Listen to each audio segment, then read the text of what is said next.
I brought the hat back out today, Raptor fans, and we all know why, because the Raptors played an absolutely fantastic game yet again today against the Milwaukee Bucks. Man, I need this haircut.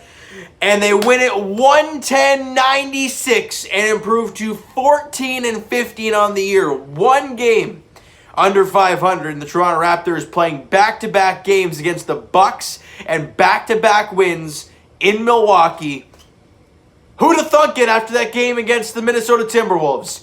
Insane. Let's break this puppy down, all right? First quarter, the Raptors come out with defensive intensity, and they're making shots. The keys to any victory. And you're up by 7, 33-26 after one quarter of play. Big time start for the Toronto Raptors. In the second quarter, they lock up defensively, and they still make enough shots. Raptors win that one 25. Get this, 15. They allowed only 15 points in the second quarter. Raptors up by 17 at halftime. But the Milwaukee Bucks are known to be an extremely good third quarter team. So you've got to be able to weather the storm in that third quarter. And the Raptors do that. They were -4. At one point, the Raptors were up by like 20-something, and things were going great. But then, things started to slow down. The Bucks got to the line a few times. They started making some shots, and we're like, oh boy, okay, hold on here. And in that third quarter, you lost by 4, 31-27. But you have a 17-point lead. Now you've got a 13-point advantage, a double-digit lead heading into the fourth quarter. Going into the fourth quarter with a lead this season, the Raptors have only lost one game.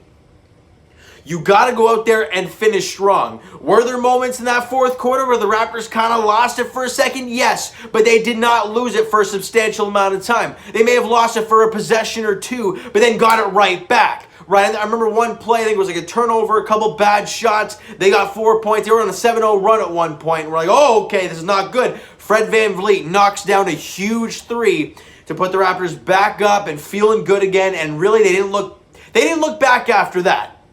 And in that fourth quarter, the Raptors win it 25-24, and they win it 110-96. Raptors hold the Bucks to their lowest offensive total this season. Let's talk about some plays that happened in this game that I absolutely adored. There were lots in this game, but there's a few that stood out. Number one, Fred Vanvleet standing in the lane, Giannis spinning, and Fred just grabs the ball and rips it out of his hands for the perfect steal. All defensive team, come on. He's got to be considered. He leads the NBA in deflections. He's like second in the NBA in loose balls recovered. The guy's an absolute machine on the defensive end. He deserves it. OG Anunoby, guys, if you watched the game late, did you see that dime to DeAndre Bembry? Woo, he gets the double on him. He goes behind the back of both of them. Beautiful bounce pass to Bembry, who throws it down. And that really sealed the deal at that point. What a great job for the Raptors. OG, points-wise, didn't have a great ball game, but he went out there today and absolutely balled in the defensive end, and he had a huge fourth quarter. We always talk about who takes the biggest shots. Norman Powell has amazing first quarters, but as we've gotten used to it now, OG finds a way to get the big shots or the big plays in the fourth quarter. What a job from OG Anunoby there tonight, guys. What a job. And can we talk about Mike Budenholzer real quick? If there's any Buck fans watching this, enlighten me. With 5 minutes to play, you're down by what, 13? 15? Whatever it was? Still time. Yes, I understand Giannis has 5 fouls. But why in God's green earth are you sitting this guy? You see what the Raptors did with Powell? Yeah, he had 5 fouls, but he was on fire shooting the ball. So with about 5 minutes left, or what was it, say 7 minutes left even, he comes back in the game and doesn't leave the floor, doesn't foul out. Now, yes, Giannis ended up fouling out in this game, but it took to like a minute left with down by 17 to do it. Why is Mike Budenholzer? We know last year in the playoffs he was heavily criticized for not playing Giannis, but we all know Giannis has a lot of holes in his game, and that was really evident today. Yes, he was 2 assists away from a triple-double today. But can we all kind of get the idea that that was really not much of an impact from Giannis today? The numbers look great, but he wasn't really much of an impact. He fouled out in the game. The Raptors played very good defense on him. They held Middleton yet again. Giannis shot 8 of 20 from the field. Middleton shot 5 of 13. And you didn't have a Kevin Connaughton having 18 to 20 off the bench. You didn't have that today if you're the Bucks. So Budenholzer was rough. They didn't get their two guys shooting lights out. OG and Fred doing jobs there in the offensive end, and Fred and both on the defensive side of the ball. Let's get to these numbers real quick. All right? I wanted to break all that stuff down first before we got into this. Pascal Siakam. Can people stop? Is it okay now for people to stop talking about how Pascal's not good against good teams? He dropped 27 points, 5 boards, 5 assists. I think might have been 6 assists and 5 boards, but either way, vice versa. Shot 50%, 9 of 18, was 2 of 4 from 3. He was dynamite today. I think he finished off at least 2 and 1s. He was fantastic in the game. He was very good in the defensive end as well. What a game for Pascal Siakam. All right, Fred VanVleet. Wasn't the greatest shooting percentage night, but he made some big shots when the team needed him to be, and that's what all that matters, really. 17 points, 8 boards, 5 assists, shot 5 of 15, was 3 of 8 from 3. But one of those threes was that stop it when they had a 7-0 run. That was that 3 to kind of stop that run. So I don't care that he shot low percentages. Big time 3 in that game to end the drive that the Bucks were getting on there in that fourth quarter. Norman Powell, this guy. I mean, when this guy starts, he's an absolute monster. He's easily averaging over 20 a game. He had 29 points today, 4 assists, 3 rebounds. He shot 9 of 12 from the field. He was 4 of 7 from 3. And he's going to give you hard-nosed defense. He's always there in his defensive stance, ready to get at you. I love what Norman Powell is playing with, the energy that he's bringing. We talked about, I think it was in the last game, how he looked a little ahead of himself. He looked a little over-fired up the play. And he got into some problems that way. But today, calm, cool, collected, went out there and dropped 29. Big-time game for Norman Powell. OG Anunoby, we talked about it, 10 points, guys, 1 assist, but he had 7 rebounds to go along with all that. Only shot 4 of 12, but like I said, a lot of that 10, 7, and 1 was in that fourth quarter. And he was absolutely massive out there today for the Raptors. And I think they said, I can't remember what it was exactly, the exact number, but OG now has a record, personal record, for consecutive double-digit scoring games. We all talk about him growing and developing. I think we're seeing that before our very eyes on both sides of the ball. Hell of a job by OG. And Chris Boucher, look, didn't have any outstanding numbers, but had 8 points and 7 boards today. Went out there and did some work off the bench, so a good job for Chris Boucher.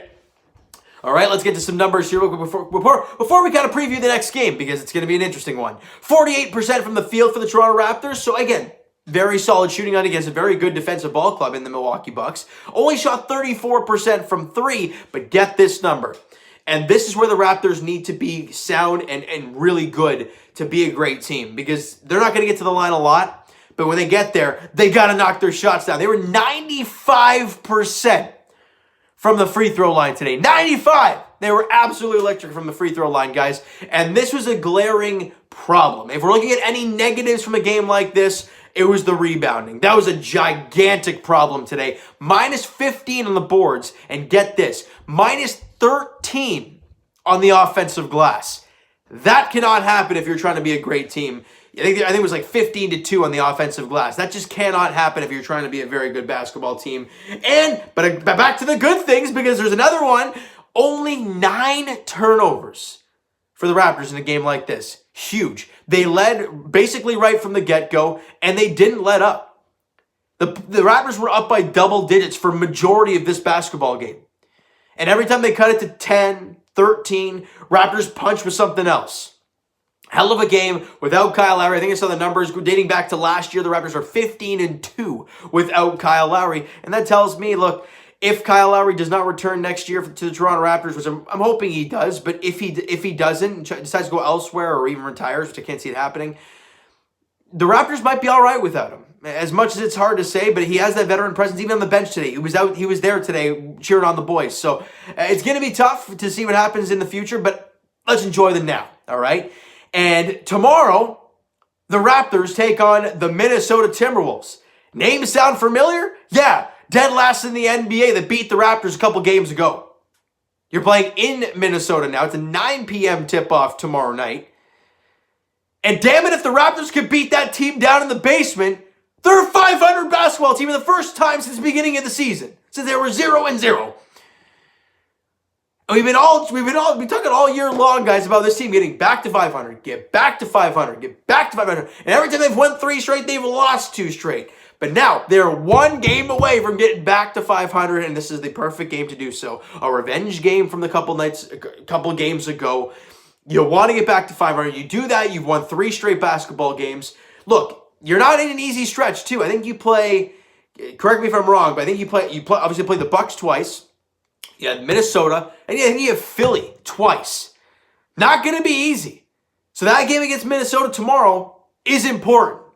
Let's go out there, ball like they have over the last couple games, and come away with a W. It's so important. Do not take that team lightly, though. You cannot take that team lightly. All right, so you know what, guys? That is going to do it for this one. If you enjoyed the video and enjoyed the game there this evening, smack the like button. I do appreciate that. Hit the subscribe button if you guys have not already. Comment down below your thoughts on the video, your thoughts on the game. Would you like, would you not like from today's game? Twitter is down below for myself, guys. Actually, back it up a little bit. Your MVP from today's game. I got to give the co-MVP to Pascal and Norm. Without a doubt, those guys were fantastic right from the get-go. Those are the 2 MVPs for me in the game. Twitter's down below for myself, guys. Like I said, let me know. Send me a DM. Do that great stuff, guys. Instagram link is down in the description as well, so follow up there if you've not done so already. And I will talk to you guys Leafs edition very shortly as they beat the snot out of the Ottawa Senators 7-3. We'll talk about that very shortly. And we'll talk to you guys Raptors edition, as I said, tomorrow night. 9 p.m. tip-off in Minnesota, looking to get back to 500 at 15-15. These guys can do it. They got to go out there with the same intensity they did today. A lot of minutes were being dished out. We got to find a way to go out there and get a W, right? So thank you guys so much for listening and watching. Hope you guys on the video. Talk to you guys then.